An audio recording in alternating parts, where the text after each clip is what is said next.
Hello guys, welcome back to my channel. तो आज हम केमिकल इक्विलिब्रियम पढ़ेंगे। केमिकल इक्विलिब्रियम में आज हम पहले पढ़ेंगे कि केमिकल इक्विलिब्रियम होता क्या है। फिर हम पढ़ेंगे रेट ऑफ रिएक्शन के बारे में, उसको कौन से फैक्टर्स अफेक्ट करते हैं, रेट ऑफ रिएक्शन का formula, average rate of reaction and instantaneous rate of reaction. फिर कल की वीडियो में हम न्यूमेरिकल्स करेंगे रेट ऑफ रिएक्शन के। ठीक है। अब केमिकल इक्विलिब्रियम क्या होता है? इक्विलिब्रियम क्या होता है, पहले ये बात। इक्विलिब्रियम मतलब वो स्टेट जहाँ पर कोई भी चेंज नहीं हो पॉसिबल हो। ठीक है।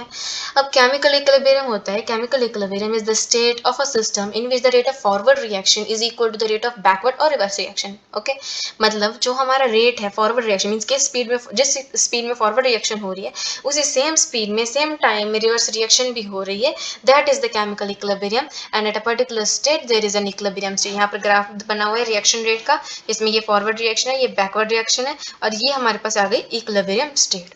ठीक है। अब रेट ऑफ रिएक्शन क्या होता है? रेट ऑफ रिएक्शन होता है कि किस स्पीड में रिएक्टेंट्स प्रोडक्ट में कन्वर्ट हो रहे हैं। अगर बैकवर्ड रिएक्शन की बात हो रही है तो किस स्पीड में प्रोडक्ट्स जो है रिएक्टेंट्स में कन्वर्ट हो रहे हैं। ठीक है। अब जो हमारे पास यहाँ पर ग्राफ है, देखो, कॉन्सेंट्रेशन विद टाइम का ग्राफ है। जो रिएक्टेंट्स हैं, रिएजेंट्स हैं, ठीक है, उनकी पहले पहले जब हमारे पास कोई भी एक इक्वेशन है या कोई भी एक केमिकल रिएक्शन हो रही है, उसमें पहले हमारे पास रिएक्टेंट्स ही हैं। ठीक है। रिएक्टेंट्स की पूरी कॉन्सेंट्रेशन है। जैसे जैसे हमारे टाइम टाइम के साथ रिएक्टेंट्स की कॉन्सेंट्रेशन डिक्रीज होती जा रही है। ठीक है। With the time the reactants और reagents concentration is being decreasing.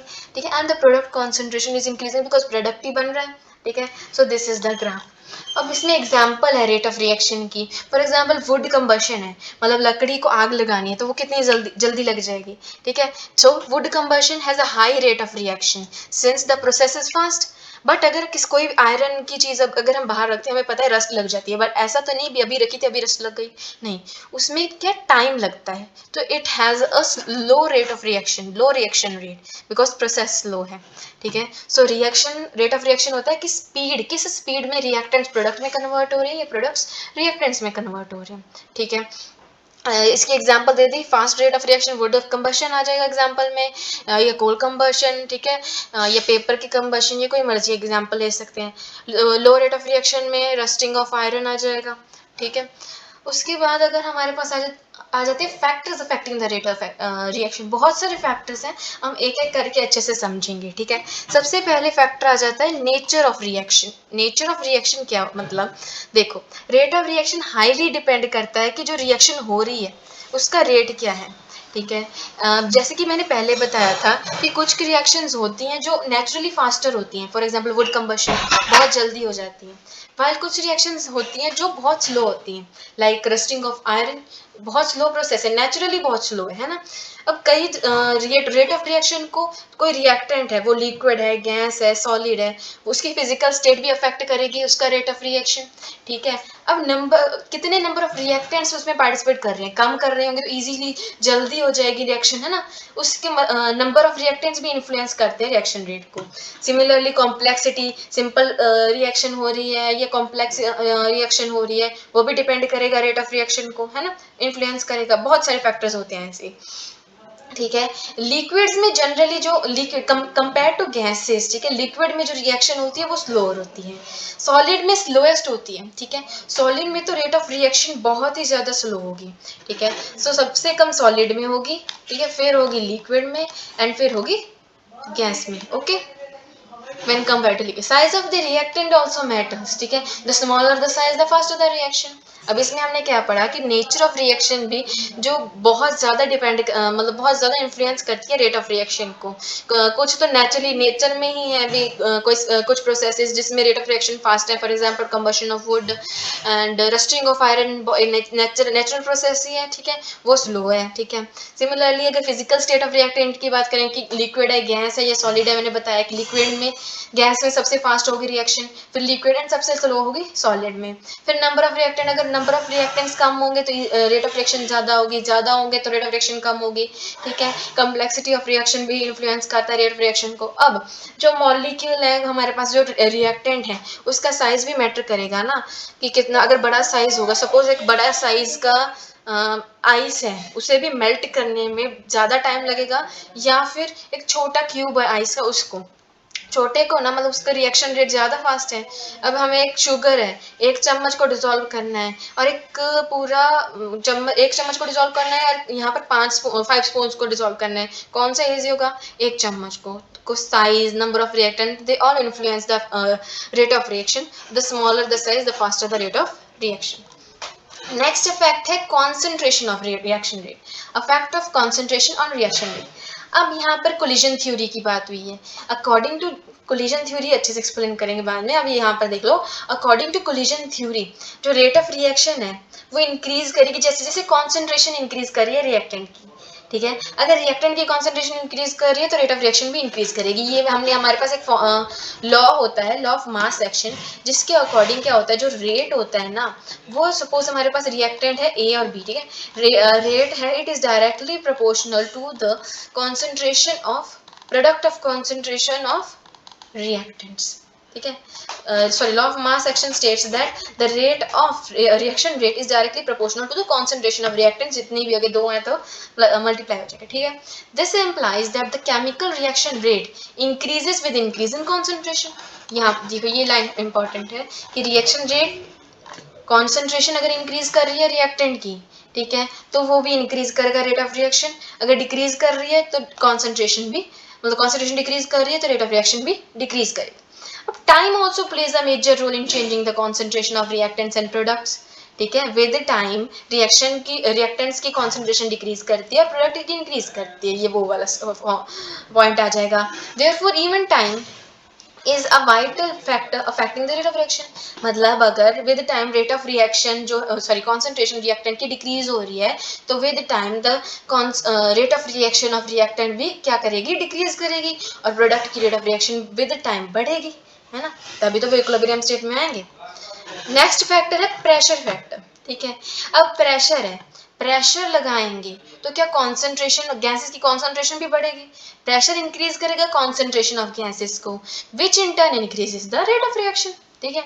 Next हमारा रहेगा how does temperature affect the rate of reaction. अब टेम्परेचर की बात करते हैं, ठीक है। According to collision theory, chemical reaction takes place at a high temperature, generates more energy than reaction at lower temperature। मतलब collision theory के according जो reaction एक high temperature पे हो रही है, suppose high temperature पे reaction हो रही है तो वो more energy generate करेगी ना।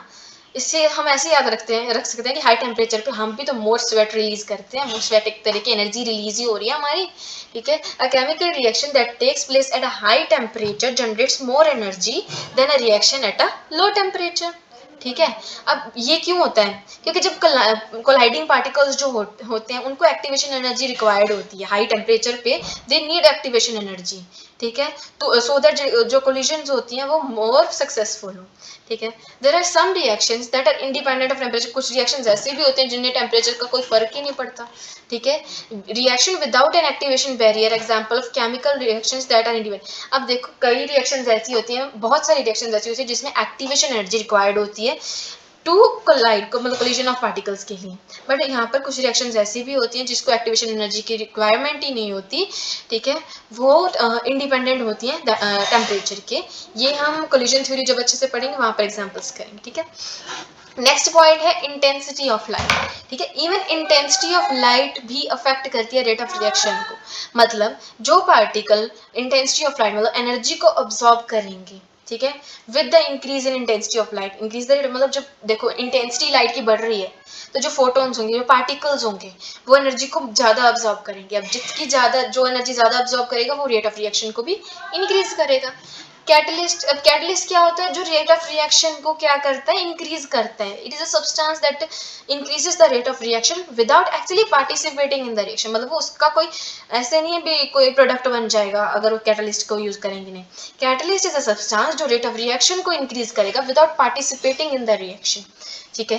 The definition itself describes it affects a chemical reaction, ठीक है। अब प्रेजेंस ऑफ कैटलिस्ट क्या करता है, स्पीड इंक्रीज करता है स्पीड ऑफ रिएक्शन, मतलब फॉरवर्ड रिएक्शन में भी करेगा बैकवर्ड में भी, दोनों फॉरवर्ड और बैकवर्ड रिएक्शन में अगर हम कैटलिस्ट को लगाएंगे तो रेट ऑफ रिएक्शन इंक्रीज करेगा, ठीक है। अल्टरनेटिव पाथवे प्रोवाइड करेगा जिससे क्या होगा, जो एक्टिवेशन एनर्जी लो होगी।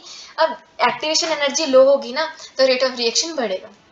जितनी कम एक्टिवेशन एनर्जी होगी उतना जल्दी जो रिएक्शन है वो हमारी कंप्लीट होगी, ठीक है। The presence of catalyst increases the speed of reaction in both forward as well as backward reaction by providing an alternate pathway which has lower activation energy, ठीक है। लास्ट हमारा फैक्टर है सरफेस एरिया ऑफ रिएक्टेंट्स। अब surface area of reactant है वो भी rate of reaction को affect करता है। कैसे? जिस पार्टिकल का साइज स्मॉल होगा, ठीक है, सब किसी एक पार्टिकल का साइज स्मॉल है तो उसका सरफेस एरिया ज्यादा होगा, ठीक है। साइज स्मॉल, सरफेस एरिया ज्यादा, तो उसकी स्पीड होगी जो रिएक्शन की वो बढ़ेगी ना। सपोज कोई भी एक चीज है हमारे पास, सपोज बॉल है छोटी सी और एक बहुत बड़ा ग्राउंड है, तो उसके बॉल को फेंकने की स्पीड भी तो ज्यादा होगी, मतलब उसका एक अच्छा स्पेस मिल जाएगा, है ना। तो इसी तरीके से अगर एक स्मॉल पार्टिकल है उसका सरफेस एरिया ज्यादा ही होगा of course, and this increases the speed of heterogeneous chemical reactions. अब रेट ऑफ रिएक्शन का फॉर्मूला क्या होता है? सपोज करो ये हमारे पास एक ट्रेडिशनल केमिकल रिएक्शन है, ठीक है, जिसमें ये हमारे पास रिएक्टेंट्स है, ए और बी रिएक्टेंट है, पी और क्यू प्रोडक्ट्स हैं, और ये small A, B, small P and Q ये हमारे पास है स्टोइचियोमेट्रिक कोएफिशिएंट। अब रेट ऑफ रिएक्शन क्या फॉर्मूला होगा? जो हमारे पास रिएक्टेंट्स होंगे वो विद टाइम उनकी कॉन्सेंट्रेशन क्या करती है? डिक्रीज करती है। तो रिएक्टेंट्स के फॉर्मूले में हमेशा नेगेटिव साइन आएगा because concentration is decreasing, and products के फॉर्मूले में हमेशा पॉजिटिव साइन आएगा बिकॉज कॉन्सेंट्रेशन इज इंक्रीजिंग, ठीक है। अब फॉर्मूले में क्या करना होगा? जो भी स्टोइचियोमेट्रिक कोएफिशिएंट है उसको रेसिप्रोकल करना, ठीक है। उसके बाद कॉन्सेंट्रेशन ऑफ ए का ठीक है, डिवाइडेड बाय dt। अब ये है ए, हमारे पास क्या है? हमारे पास ए है रिएक्टेंट, तो नेगेटिव साइन आएगा, ठीक है। ये हमारे पास हो जाएगा रेट। रेट क्या फॉर्मूला क्या होगा? पहले reciprocal of the coefficient, and if it is reactant then negative sign आएगा, ठीक है। Reciprocal of coefficient multiplied by the change in the concentration of A divided by the change in time. एक d मतलब small change है, अगर यहाँ पे delta आएगा मतलब ये वाला साइन आएगा तो बिग चेंज होगा, ठीक है। स्मॉल चेंजेस के लिए डी लिखा जाता है। सिमिलरली बी के लिए भी -1/b db/dt, ठीक है। अब प्रोडक्ट के लिए क्या आएगा? सिंपल पॉजिटिव साइन आएगा या कोई साइन नहीं लगाओ, ठीक है। फिर change in concentration of P divided by change in time. अब ये साथ में इक्वल टू मतलब इक्वल टू, ये सारा फॉर्मूला एक साथ नहीं लगता, ठीक है। सब यहाँ पर क्वेश्चन कैसे आएंगे? सब हमारे पास क्या होगा?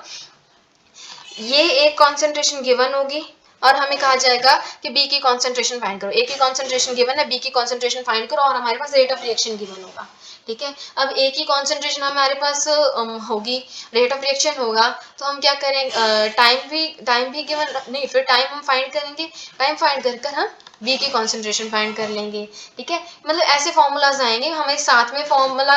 अगर रेट ऑफ रिएक्शन फाइंड करना है, सभी गिवन है, कोई मर्जी एक इनमें से यूज करके rate of reaction formula find करेंगे तो आंसर सेम ही आएगा, ठीक है। अब एवरेज रेट ऑफ रिएक्शन की बात करते हैं। एवरेज रेट ऑफ रिएक्शन मतलब एक पर्टिकुलर टाइम में, सपोज टाइम ये हमारे पास गिवन है रिएक्शन ए टू बी, ठीक है। t1 टाइम में हमारे पास ए की कॉन्सेंट्रेशन है a1, ठीक है, और बी की कॉन्सेंट्रेशन है b1, ठीक है। अब t2 टाइम में हमारे पास है ए की कॉन्सेंट्रेशन a2 और बी की कॉन्सेंट्रेशन है b2।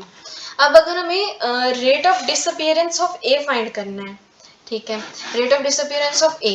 अब यहाँ पर हम लिखते हैं आर, आर मतलब रेट हो गया। रेट कहाँ से कहाँ तक होगा? t2 टू t1, ठीक है, ये हमारे पास रेट हो जाएगा। अब रेट डिसअपियरेंस ऑफ ए है, तो ए की कॉन्सेंट्रेशन जो बाद में है प्रोडक्ट मतलब t2 टाइम में माइनस t1 टाइम में divided by t2 minus t1, ठीक है। सिमिलरली रेट ऑफ डिसअपियरेंस नहीं आएगा, यहाँ पर rate of appearance of B आएगा, ठीक है, वहां पर b2 minus b1 upon t2 minus t1 हो जाएगा। अब देखो जो रेट ऑफ डिसअपियरेंस ऑफ ए होगा, अब ये केमिकल इक्विलिब्रियम का फॉर्मूला क्या था, मतलब सॉरी डेफिनेशन क्या थी? The rate of forward reaction is equal to the rate of backward reaction. अब rate of disappearance of A rate of forward reaction होगा ना, मतलब जब ए डिसअपियर हो जाएगा तभी तो बी अपीयर होगा। So we can say the rate of reaction which is equal to the rate of disappearance of A और which is equal to rate of appearance of B, ठीक है। मतलब rate of disappearance of A should be equal to the rate of appearance of B, ठीक है। अब हमारे पास ऐसे question आ सकता है भी रेट ऑफ डिसअपियरेंस फाइंड करो और रेट ऑफ अपीयरेंस फाइंड करो, फिर बताओ कि is it a chemical equilibrium, मतलब is it the reaction is in chemical equilibrium और नॉट। ठीक है, अगर दोनों इक्वल आए डिसअपियरेंस और appearance then it is in chemical equilibrium, otherwise not. ठीक है, यहाँ पर भी यही लिखा है the rate of reaction is equal to minus the rate of disappearance of A, because it is reactant, तभी माइनस साइन आया, is equal to the rate of appearance of B. ठीक है, ये भी बहुत ज्यादा न्यूमेरिकल्स में यूज होता है। ठीक है, अब instantaneous rate of reaction, average rate of reaction क्या थी, एक पर्टिकुलर टाइम पीरियड में हमें रेट ऑफ रिएक्शन फाइंड करनी। इंस्टेंटेनियस रेट ऑफ रिएक्शन मतलब एट दैट इंस्टेंट, मतलब at that point rate of reaction क्या होगी, वो होती है instantaneous rate of reaction.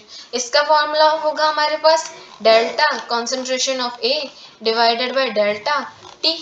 Negative होगा बिकॉज रिएक्टेंट है, अब पॉजिटिव हो जाएगा जब हम प्रोडक्ट के लिए यूज करेंगे। ठीक है, ये बी हो जाएगा डिवाइड बाय डेल्टा टी।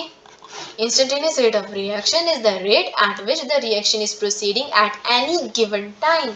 ठीक है, कोई भी given time के लिए। ठीक है, this is the final formula of the rate of reaction, the change in, we can say the rate of reaction, जो उसका जो फॉर्मूला होगा that is the change in the concentration of reactants और products divided by the change in time. ठीक है, ये हमारे पास final formula instantaneous rate of reaction. हम ये भी लिख सकते हैं, जो कॉन्सेंट्रेशन गिवन है हमारे पास ए डिवाइडेड बाय जो भी टाइम गिवन होगा उसको वो लिखेंगे तो हमारे पास इंस्टेंटेनियस रेट ऑफ रिएक्शन आ जाएगी। ठीक है, आई होप आपको समझ आ गया होगा। Please do subscribe to my channel. Thank you for watching my video.